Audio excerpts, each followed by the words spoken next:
Automatic attendance sheet किस तरीके से हम बनाएंगे। जैसे ये जो आपको दिख रहा है ऑटोमेटिक अटेंडेंस शीट के लिए है, तो ये पूरा फॉर्मेट हम देख सकते हैं। अब इसके अंदर ऑटोमेटिक अटेंडेंस शीट के लिए ये हमारा क्या है, बाहर का लोगो है, यानी बटन बनाए हुए हैं। जैसे हम जनवरी पे क्लिक करेंगे तो जनवरी के अटेंडेंस खुलेगा। होम पर दबाएंगे हम तो ये होम पर पहुंच जाएंगे। मई का अटेंडेंस देखेंगे तो मई पे पहुंच जाएंगे। तो इस तरीके से ये बटन बनाए हुए हैं। तो हम इनको बनाना सीखेंगे कि किस तरीके से काम कर रहे हैं। जैसे फरवरी पे दबाया तो फरवरी का अटेंडेंस खुल जाएगा। इसी तरीके से मार्च का दबाया, मार्च का अटेंडेंस खुल जाएगा। तो ये सबका बटन बनाया हुआ है। अभी हमें किस तरीके से इसको डिजाइन करना है ताकि हम ऑटोमेटिक ये देख सकें, मंथली वाइज अटेंडेंस देख सकें। तो उसके लिए हमें स्टार्टिंग में 2 शीट लेनी है। पहली शीट का नाम हमने होम शीट दे दिया, यहाँ पर ये जो शीट दिया है होम नाम दिया है। और दूसरी शीट का नाम है अपने हिसाब से कोई भी नाम, जनवरी फरवरी या कोई भी शीट का नाम है दे सकते हैं। उस शीट में सबसे पहले हमें क्या है, स्टार्टिंग में सात सात रो छोड़ करके 8वीं और 9वीं रो को हमें मर्ज कर देना है। 8वीं और 9वीं रो हमने मर्ज कर दी है। पहले यहाँ पर लिख दिया एम्प्लॉय आईडी, दूसरे में नेम, तीसरे में डेट ऑफ ज्वाइनिंग, पोस्ट, जो भी आपके पास पैरामीटर है वो सारा आप फिल कर दीजिए। जैसे एम्प्लॉय आईडी मैंने लिख दिया है, जो भी एम्प्लॉय आईडी है कितनी भी लिख सकते हैं। नेम भी मैंने लिख दिया है, डेट ऑफ ज्वाइनिंग भी मैंने लिख दी है, पोस्ट भी मैंने लिख दी है। अभी हमें इसको डिजाइन करना होता है, आगे वाला जो पोर्शन है इसको डिजाइन करना है। इसको डिजाइन कैसे करते हैं, सबसे पहले जो पोस्ट है इसके आगे वाला ये है, ये डेट जो डे है इसमें हम क्या करते हैं, अटेंडेंस ऑफ मंथ में सबसे पहले इसको डिजाइन करते हैं। ये वाला पोर्शन जो है यानी जनवरी 2022 है, तो ये मंथ का नाम है। मंथ का नाम यहाँ पर जो शीट का नाम है वही यहाँ पर ना आना चाहिए। जैसे जनवरी 2020 है, जैसे इसको मान लो मैं चेंज करता हूँ, ये वर्क बुक है, ये प्रोटेक्टेड है, यानी इसका पासवर्ड लगाया गया है इसलिए इसमें चेंज नहीं हो सकता। तो इसका पासवर्ड हम पहले हटा देते हैं। तो इसमें पासवर्ड कहाँ से लगता है वो हम देखें तो ये व्यू है, व्यू में डॉक्यूमेंट से है। और होम में अगर जाएं हम तो होम में भी पासवर्ड का ऑप्शन नहीं आ रहा है। डेटा के अंदर हम देखें, डेटा के अंदर भी पासवर्ड का ऑप्शन नहीं आ रहा है। रिव्यू के अंदर देखें, प्रोटेक्टेड वर्कबुक, इसको हम अनलॉक कर देंगे तो ये अनप्रोटेक्टेड हो जाएगा। अब ये अनप्रोटेक्टेड हो गया है, यानी उसमें चेंज कर सकते हैं। जब इसमें प्रोटेक्शन लगाना हो तो प्रोटेक्शन लगा करके यहाँ प्रोटेक्शन कर देंगे, पासवर्ड लगा देंगे। जैसे पासवर्ड लगा दिया तो ये प्रोटेक्शन हो जाएगा। 2 बार पूछेगा पासवर्ड तो ये प्रोटेक्ट हो गया है, इसमें कोई चेंज नहीं कर सकता।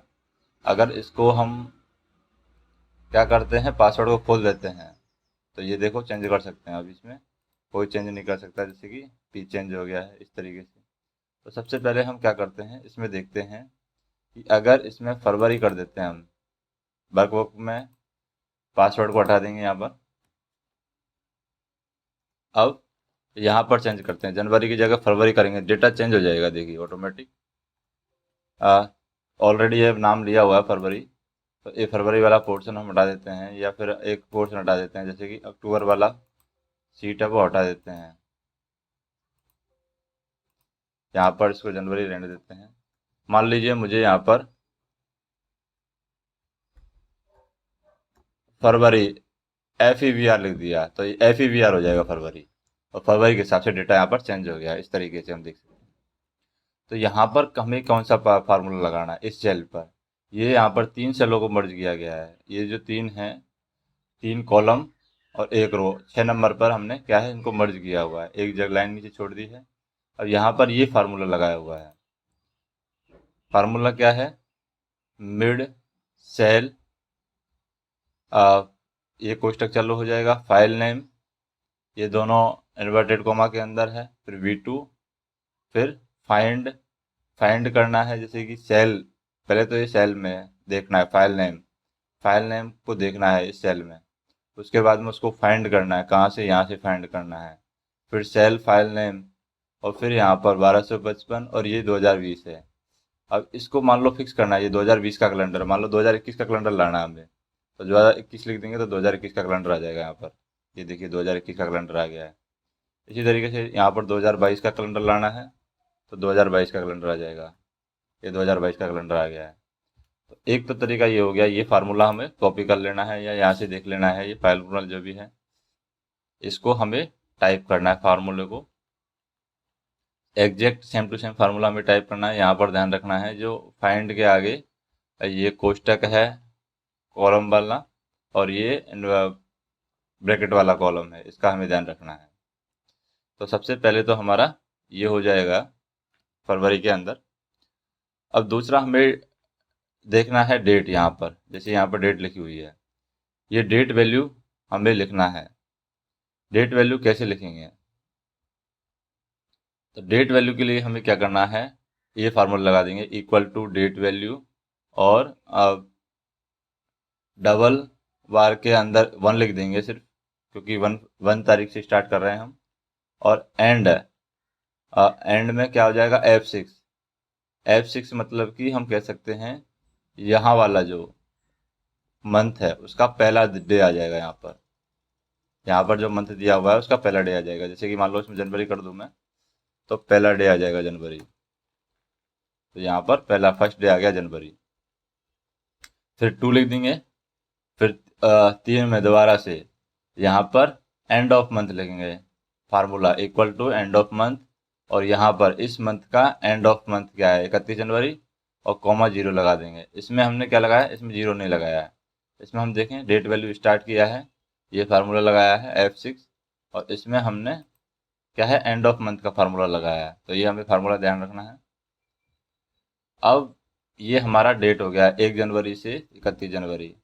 अभी हमें डे का मैचिंग करना है, तो डे में हम देखें यहाँ पर 1 नंबर का पड़ जाते हैं, 1 नंबर पर डायरेक्ट स्टार्ट कर देते हैं equal to J6, equal to यहाँ पर फार्मूले में लगा देंगे डायरेक्ट ये वाला, यहाँ से स्टार्ट करना है, इक्वल टू J6 से हो जाएगा ये पूरा 1 तारीख। फिर दूसरे में हमें फार्मूला लगाना है, दूसरे में फार्मूला पहले में सिर्फ यहाँ से डेट उठा लेंगे, दूसरे में फार्मूला लगाना है कि इफ़ F9 मतलब 1 है, वो इससे कम है, कौन से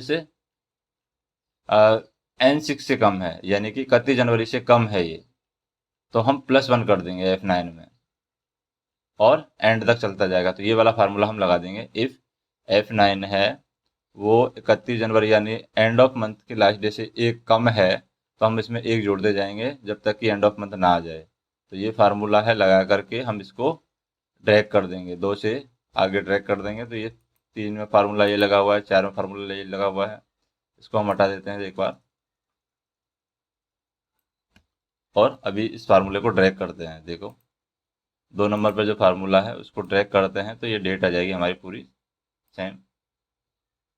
ये 31 तक डेट आ गई है, 31 से आगे हमें कुछ नहीं मिलेगा, क्योंकि 31 से आगे मेरा क्या हो गया है, फार्मूला वैलिड नहीं है, क्योंकि 31 जनवरी से कम नहीं है वो वहाँ पर। ये हो गया डेट का। अब हमें संडे मंडे उस डेट के हिसाब से आने चाहिए, तो यहाँ पर फार्मूला लगाएंगे ऊपर equal to text F9 DDD मतलब 3 वर्ड के अंदर संडे मंडे जो भी है वो आना चाहिए। तो ये आ जाएगा test equal to F9 DDD। अब F9 कौन सा है, यानी 1 तारीख को क्या है, मंथ का कौन सा दिन है वो आ जाएगा यहाँ पर। दूसरे में वही ये वाला जो फार्मूला है इसी को ड्रैग कर देंगे, जैसे कि इसको यहाँ से हटा देते हैं पूरा, और ये वाला जो फार्मूला लगाया हमने यहाँ पर इसी को ड्रैग कर देते हैं। तो ये कॉपी हो जाएगा, जो भी डेटा है वो कॉपी हो जाएगा। ये दूसरी चीज हो गई। अभी हम देखें संडे यहाँ पर रेड क्यों हो रहा है, संडे यहाँ पर रेड क्यों हो रहा है, इसके लिए हमारा क्या है, एक कंडीशनल फॉर्मेटिंग यहाँ पर की हुई है। कंडीशनल फॉर्मेटिंग कैसे की हुई है, इसकी संडे हमारा रेड होना चाहिए, उसके लिए यहाँ पर हम देखें, इस पर कंडीशनल फॉर्मेटिंग के लिए देखें हम,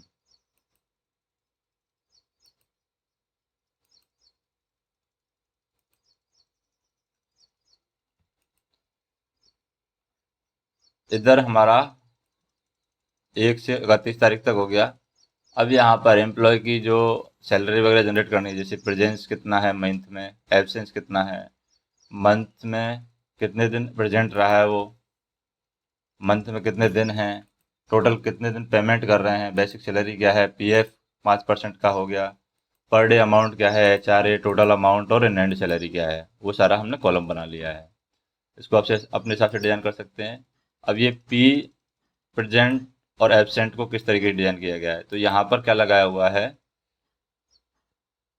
यहाँ पर फार्मूला लगाया हुआ है। यानी यहाँ पर हम कह सकते हैं फॉर्मेटिंग की हुई है। जैसे कि क्या फॉर्मेटिंग की हुई है, फॉर्मेट सेल 1 नंबर पर दबाया हमने, तो ये आ जाएगा फॉर्मेट सेल। तो फॉर्मेट सेल में तो नंबर वगैरह आएगा, तो इसको हम छोड़ देते हैं। हमें देखना है कि इसमें फार्मूला क्या लगाया हुआ है इसके अंदर। तो इसमें हम देखें, ये वाला फार्मूला लगाया हुआ है। ये सारे फार्मूले कहाँ कहाँ पर कौन सा फार्मूला लगा हुआ है, जैसे कि इसमें हम देखें, ए में J6 वाला फार्मूला लगाया हुआ है। यहाँ पर हम देखें, इन पर सिर्फ P और S है दिया हुआ है, तो यहाँ पर कंडीशनल फॉर्मेटिंग करते हैं। कंडीशनल फॉर्मेटिंग, कंडीशनल फॉर्मेटिंग में न्यू रूल, और ये A और P है, ये डेटा वैलिडेशन से डाला हुआ है। डेटा वैलिडेशन कैसे डालते हैं, डेटा वैलिडेशन के लिए डेटा में जाएंगे, यहाँ पर डेटा वैलिडेशन है, रिमूव डेटा वैलिडेशन, ये वाला कॉलम है। यहाँ पर डेटा वैलिडेशन हम देख सकते हैं क्या डाला हुआ है कि लिस्ट में, अलाउ में लिस्ट डालना है, अलाउ में अलग अलग नंबर है, लिस्ट डाल दिया, और लिस्ट में से, सोर्स में से हमें A और P में से कोई लेना है, और इसको अप्लाई कर दिया तो सिर्फ A और P आएगा। अब जब मान लो एबसेंट के लिए मान लो मैं क्रॉस ले लेता हूँ यहाँ पर, तो क्रॉस आ जाएगा एबसेंट की जगह, ओके कर दूंगा, तो जहाँ जहाँ पर A है वहाँ वहाँ पर क्रॉस हम लगा सकते हैं, सिर्फ क्रॉस और P में से आ जाएगा, ये X की जगह क्रॉस कर दिया। तो इस तरीके से हम वैलिडेशन वाला फार्मूला लगाते हैं। तो डेटा वैलिडेशन में हम क्या करते हैं, यहाँ पर डेटा वैलिडेशन में इसको A कर देते हैं, यानी एब्सेंस को A और प्रेजेंट को V हो जाएगा। ये हमारा जो भी है इसको हम ड्रैग कर देंगे पूरी शीट पर, तो ये A और P है, हम भर देंगे, जो भी एब्सेंट है जो भी प्रेजेंट है। अब आता है हमारा संडे मंडे हो गया, ये सारी चीज़ें हमारी हो गई हैं। अब आते हैं हम सैलरी वाले पोर्शन पे।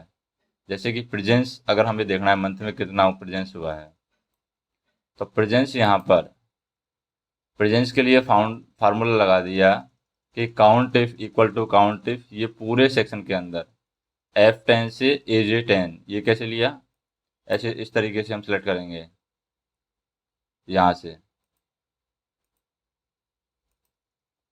यहाँ से इस तरीके से सिलेक्ट करेंगे तो F10 से AJ10 इस तरीके से आ जाएगा। तो वो यहाँ पर लगाया हुआ है कि F10 से AJ10 तक, और डबल बार के अंदर P लिख दिया, यानी कितने प्रेजेंस है वो काउंट कर लिए कितने प्रेजेंस है। इसी तरीके से एब्सेंस के लिए कितने एब्सेंस है उसका फार्मूला लगा दिया। अब है कितने डे हैं मंथ में, तो ये यहाँ पर इसको लॉक कर दिया, डॉलर आगे लगा करके लॉक कर दिया, यानी 31 हमेशा रहेगा। फिर इसको कितने दिन का हम पेमेंट देने वाले हैं, तो उसके लिए फार्मूला लगा हुआ है, इफ़ AL10 इक्वल टू 0, यानी अगर ये प्रेजेंस 0 है तो हमें कोई भी पेमेंट नहीं देना है, और अगर ये 0 नहीं है तो काउंट इफ वाला फार्मूला, यानी जितने प्रेजेंस हैं उसके हिसाब से हमें पेमेंट देना है। तो वो फार्मूला लगा हुआ है यहाँ पर, और उसमें से हमें संडे भी यहाँ पर हटा देना है, यानी काउंट इफ करना है प्रेजेंस में, उसमें संडे भी काउंट होगा,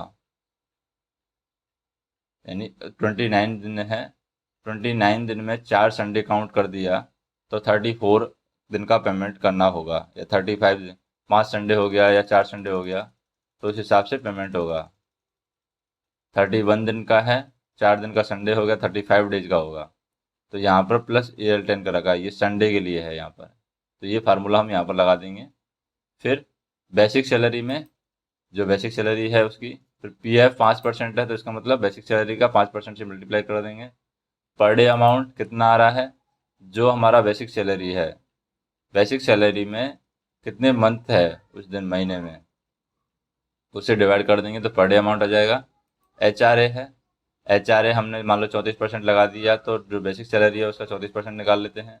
टोटल अमाउंट कितना हो रहा है, तो जो हमारा पर डे अमाउंट है उसको हम टोटल पेएबल से मल्टीप्लाई करते हैं, कितने दिन का दे रहे हैं पेमेंट, टोटल अमाउंट, यानी पर डे अमाउंट को 34 से मल्टीप्लाई कर दिया तो ये आ जाएगा टोटल अमाउंट। और इन हैंड सैलरी हमारी क्या है, जो HRA है वो जोड़ेंगे हम। और ये अगर प्रेजेंस जीरो है तब तो जीरो पेमेंट करना है, प्रेजेंस जीरो है तो। और अगर प्रेजेंस जीरो नहीं है तो ये वाला फार्मूला लगा देंगे 80-10, यानी हम कह सकते हैं कि टोटल अमाउंट जो है उसमें हम HRA जोड़ेंगे और PF हम घटा देंगे, तो ये इन हैंड सैलरी आ जाएगी। तो इस तरीके से इसको ट्रैक करके सीट को हम जनरेट कर लेते हैं।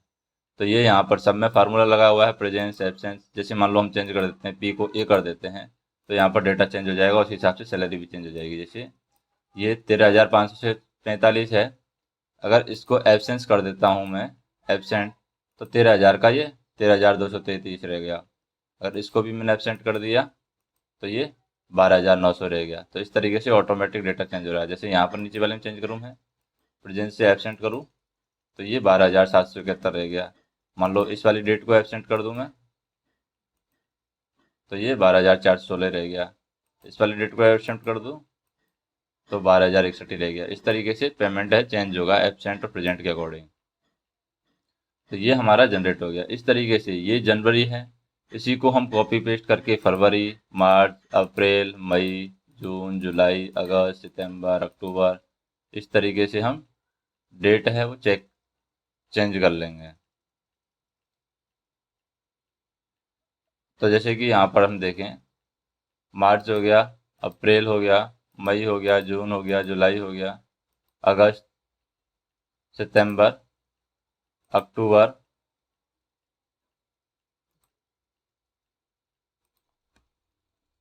जैसे हम देखें अक्टूबर हो गया, फिर नवंबर और फिर दिसंबर, ये सारा मंथ आ गया। अब जैसे हमें क्या करना था, ये जो मंथ है ये 2020 का ना लेके 2022 का लेना है, तो 2022 का दे लेते हैं। जैसे आज की डेट में मुझे क्या है, जुलाई का देखना है, और जुलाई में आज की डेट में है मान लो 30 जुलाई है, तो 30 जुलाई को देखता हूँ डे कौन सा है, कि ये सही बता रहा है कि नहीं बता रहा है। 30 जुलाई को यहाँ पर ये 2020 ही बता रहा है, यहाँ पर हमें क्या करना है, इसको 2022 करना है। 2022 का कैलेंडर आ गया। अब 30 जुलाई को हम देख सकते हैं जो भी बार है वो सैटरडे है, तो सैटरडे यहाँ पर बता रहा है। तो ये हमारी सीट जनरेट हो गई है। अब हम बटन कैसे जनरेट करते हैं, ये होम बटन है, ये होम बटन हम कॉपी कर लेंगे और इसको हाइपर लिंक कैसे देंगे, जैसे कि यहाँ पर इंसर्ट में जाएंगे और पिक्चर्स में जाकर के होम बटन को इंसर्ट कर लेंगे। जैसे इंसर्ट में गए और पिक्चर्स में गए, हम यहाँ से जो भी होम बटन है वो हम सेलेक्ट कर लेंगे। जैसे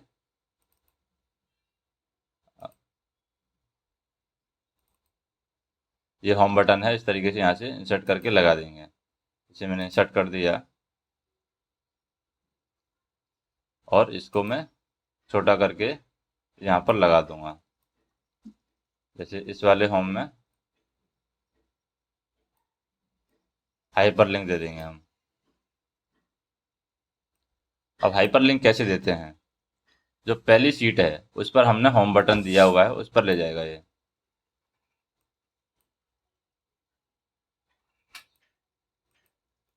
तो पहली सीट पर हम जाएंगे, ये हाइपर लिंक है, हाइपर लिंक पर जाएंगे और हाइपर लिंक में अलग अलग सीट का नाम बताएगा। जैसे कि कौन से हाइपर लिंक में जाना है, करंट फोल्डर में या रिसेंट फाइल्डर में, तो वो हाइपर लिंक यहाँ पर जनरेट करना होगा।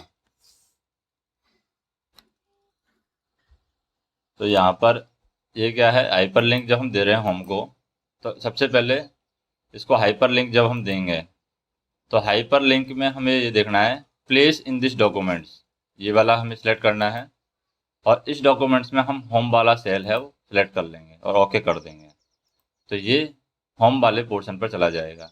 तो जब भी हम यहाँ पर होम पर दबाएंगे तो ये होम पर ले जाएगा, और होम पर ये बटन पर भी हमने हाइपरलिंक दिया हुआ है, जैसे कि ये बटन पर हमने हाइपरलिंक जनवरी का दिया हुआ है। तो हाइपरलिंक कैसे देंगे जनवरी का, जैसे पहले हम हाइपरलिंक रिमूव करके देख लेते हैं। ये एडिट हाइपरलिंक, ये प्लेस इन डॉक्यूमेंट्स में जनवरी का, फरवरी में फरवरी का हम हाइपरलिंक सेलेक्ट करेंगे। अगर जनवरी में हमने फरवरी का हाइपरलिंक सेलेक्ट कर दिया तो फरवरी शो करेगा, तो जनवरी में जनवरी का हाइपरलिंक सेलेक्ट करेंगे और ओके कर देंगे। तो जब भी हम जनवरी में दबाएंगे तो जनवरी का डेटा शो होगा। तो इस तरीके से हम फुल्ली ऑटोमेटिक ये क्या है, अटेंडेंस शीट है, जनरेट कर सकते हैं, और उनका पेमेंट है वो जनरेट कर सकते हैं। तो किसी भी ऑफिस में काम आ सकता है, या फिर किसी भी स्कूल में काम आ सकता है, या जहाँ भी आपको यूटिलाइज लगे वहाँ पर आप इस मेथड का इस्तेमाल है वो कर सकते हैं।